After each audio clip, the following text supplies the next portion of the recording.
Okay, let's see if we're gonna make it through this stupid light.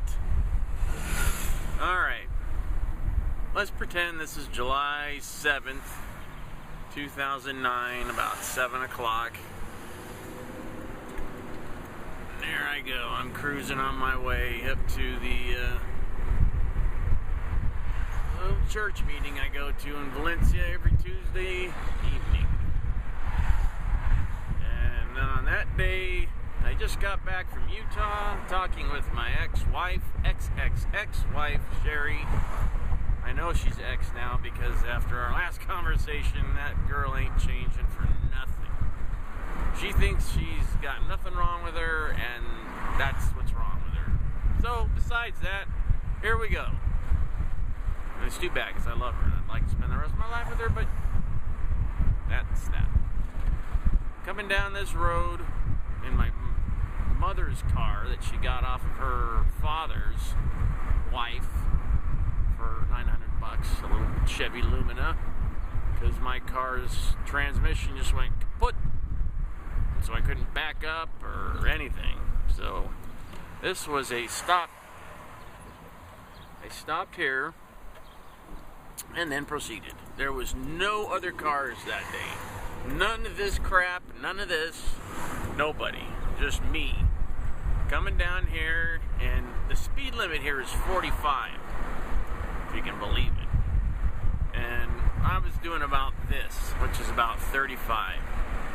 And I noticed right here, the only car was a van parked right in the center lane here, and right here.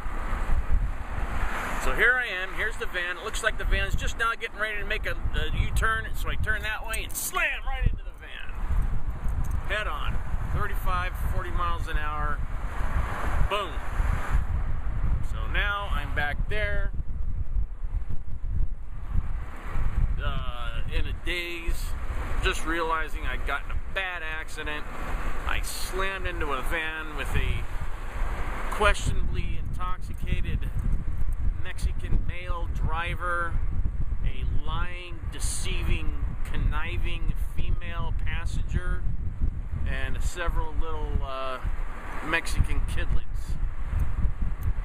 They were all right. I was screwed. My whole whole right leg was shattered. My femur, knee, ankle, hip was exploded. So that was the end of that. And now I'm back there still, instead of continuing on up this way, unfortunately. Oh, we got some water cruising down the, I wonder if we can close up on this. It's a really good shot. How do I do that? How do I close up on, well, I don't know. Can you see that right there? Like right here is the,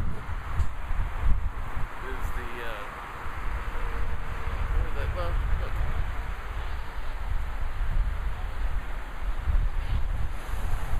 That's where the water comes down from the aqueduct, coming down.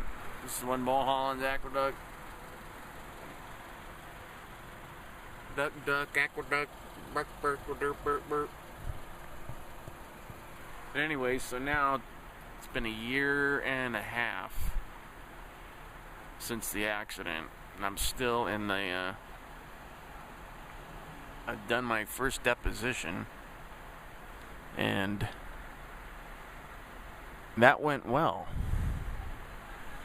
But aside from that, there's really been nothing. I have tried to get, I don't know, countless attorneys to take this case. No one will do it because it's I think it's an easy case, but just like the scumbag liberal attorney I talked to from Texas, I can't remember his name. If I could, I'd tell you.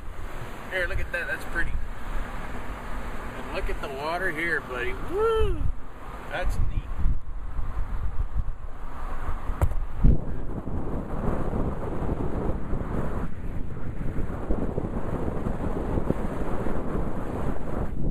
Okay, so anyways, the scumbag liberal Texas attorney, when I said, you know, all you guys want is an easy case. You want someone to hand you a case, You take it to somebody, they do a blah, blah, blah, settle, he gets his million, the people that actually got hurt get some money, and he walks away doing nothing. And that's really what all lawyers want. They want to do nothing. They want to spend no out-of-pocket expenses. None. Zero. Zilch. Which is bullcrap. If you decide to take a case and you tell them we're going to do this is completely, well, what's the word? I can never remember this word. It's, the case is a consignment. Not consignment, it's, not consignment. Consignment case. You know what it is. And now, like, say, an attorney starts asking for money, and you go, dude, you took this case, said that I owed you nothing unless we win, and now you want me to pay you money, and now you want me to find you an expert witness, now you want me to stand on my head and burp. You know, what's the deal here? So now we're into this case a year and a half, and nothing's happening. It's just stupid. I'm going to go this way. Should have went that way, but oh well. It's just ridiculous. So, say I smacked into that friggin' car. I get taken to the hospital. A day or so later, hip surgery, everything's fine. Then a day after that, they want to do another major surgery reconstructing my knee. Okay, whatever. So, accident was Tuesday night. I think Wednesday night or Thursday was the first operation. I think Wednesday was my hip operation. And then Saturday morning was the knee operation, and that's when they got the great anesthesiologist skills of Dr. Tarakian, the murderer, that doesn't want to do his job, doesn't know how to do his job, and actually killed me. There's the gap right there. You see that little gap right there? That's where people used to pass through, and they'd come up this little canyon in their wagons and horses, and they'd pay a guy, I can't remember his name now, to pass through that little gap that he cut out of the rock. Otherwise, they'd have to go all the way around, and it was a big pain in the butt, so they'd pay him, and he made a lot of money. I'm going to go up there and look for some money. Anyway, so, what was I saying? I can't remember now.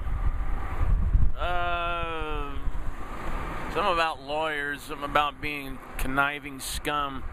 I'm really getting sick of this. Oh yeah, Tarakian. So, he decides, all he's going to do is ask me, this is what he says, he asked me when the last time I ate was. I go, I don't know, I think 7 o'clock, which is about the time I ate a little bit of dinner. That's so, in a way, I was telling him the truth, but he'd already had me started on the friggin' drip. So I was already in La La Land. So, whatever, dude. What he was supposed to do is, 1, call the nurses. Check when Mr. Skews ate last. When was that? Well, he ate dinner around 7. He didn't eat all of it, and then he had a little piece of cheesecake about 11:45. And a drink. And then he would have went, oh crap, we either got to push it back 4 hours, or we have to make sure these machines are ready. And the machines, both machines that are waiting there for people that aspirate, which is throw up and then suck it into their lungs and die, which is what I did. They have 2 machines there, 2 of them, that are ready to suck out the crap if that happens. Well, both their machines were dirty. He knew that, I'm thinking, and he didn't want to friggin' push anything back because he probably didn't want the doctor to yell at him. He's just a punk. So he just asked me when I ate. I told him the answer he wanted to hear, supposedly, and they went ahead and gambled with my life and lost. And I died. And I lost my eyesight because of it. Because of me dying and my heart stopping, the blood stopped going to my optic nerve in my right eye. That started to atrophy, resulting in the 95-98% blindness I now have in my right eye. That is bull crap. Plus the other crap that happened with the stupid physical therapist and all that crap. Now that I got, the reconstructed knee is giving me a pain. I work up an excruciating pain in my knee. And for the past 3 weeks, my sciatica has been just flaring up bad. So I'm in constant pain 24 hours a day, 7 days a week. Plus being blind, plus not being able to find a job, plus not having a house, plus being divorced, plus having everything taken away from me, plus not having anything. So, my life is screwed. People like this don't make it any better. Like, I hate people like this. Like this asshole. So, whatever. You know, I'm just tired of it. I'm tired of dicks like that. I'm tired of everybody. Ugh. I'm not going to be able to put this on friggin' YouTube now. Well, I will. I might put it on as a private, or I'll disguise it in another boring title. This is kind of like a journal, I guess. A video journal. I just got Mickey Six's book, This Is Gonna Hurt. This guy, he didn't have such a bad friggin' childhood. Come on. He had so many chances to do something. He did something. He did something great. He started a band. He's a millionaire. He's a bazillionaire. So if he's a drug addict, he wanted to be a drug addict. When I met him at first, he wasn't a drug addict. He just drank, partied a little. He wanted bad to be a heroin addict, and he became one. It's not that hard to become a heroin addict. You just got to start taking it. The guy's a goofball. Oh, I died. Oh. Yeah, well, I died twice, dude. So, you lose. I win. On the coolness scale. I always do. Michael D. Rock Legend always wins. Oh, so here I go. I'm still going on my little way to the little church meeting that I would love to have gone to that fateful day back in July 7th, 2009 at 7 p.m. But that day, my life stopped and changed forever. And I'm trying desperately to pick up the pieces and continue on, but I don't know where to go and what to do. Just don't know. Life is a pain in the butt, man. Jeez. A few years ago, it looked like I had everything. I mean, I had everything I wanted. I had a decent job, nice car, a house, a wife. I didn't live in California. I lived in Utah in a nice house that I can afford. Everything was cool.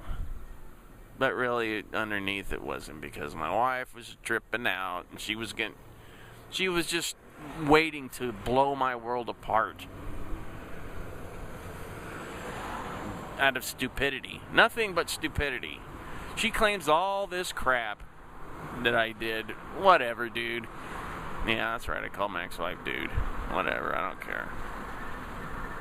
If she would just face facts and realize that she needs to get a little bit of help so she could, deal with problems in a correct manner instead of blowing everything way out of proportion and making a little problem a gigantic, huge, earth-shattering problem that no marriage can stand that.